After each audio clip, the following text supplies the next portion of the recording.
سردی کے موسم میں نہا کر ہاتھوں اور پیروں پر لوشن لگا لیا جائے تو خشکی نہیں آتی۔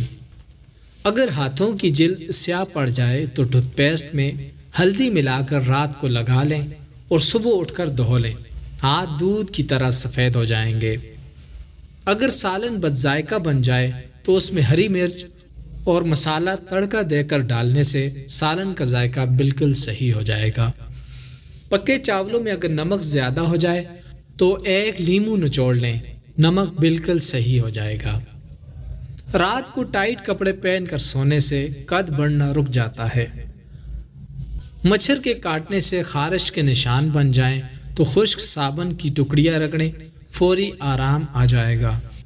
موبائل فون کی سکرین پر بن جانے والی خراشیں مٹانے کے لیے ان پر تھوڑا سا ٹوتھ پیسٹ لگائیں اور نرم کپڑے کی مدد سے صاف کریں۔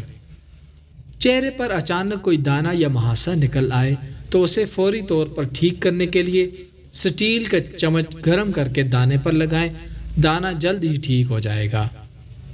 کچن کاؤنٹر پر پڑے ہوئے پرانے اور گہرے داغ مٹانے کے لیے ہائیڈروجن پر آکسائڈ میں آٹا ملا کر پیسٹ بنائیں، داغوں پر رگڑیں، پھر گیلے کپڑے یا اسپنج سے صاف کر لیں۔ استعمال شدہ ٹی بیگز کو خشک کر کے انہیں جوتوں میں رکھ دیں، ان سے جوتوں کی بدبو ختم ہو جائے گی۔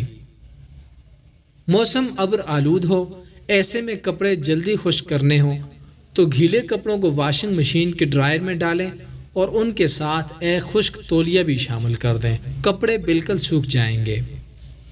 گوشت کی اسمیل دور کرنے کا حل۔ گوشت میں اگر ہلکی سی خاص قسم کی اسمیل محسوس ہو رہی ہو تو ایک کھانے کا چمچ آٹے کا بھوسا چھڑک دیں اور 10 منٹ بعد دھو لیں۔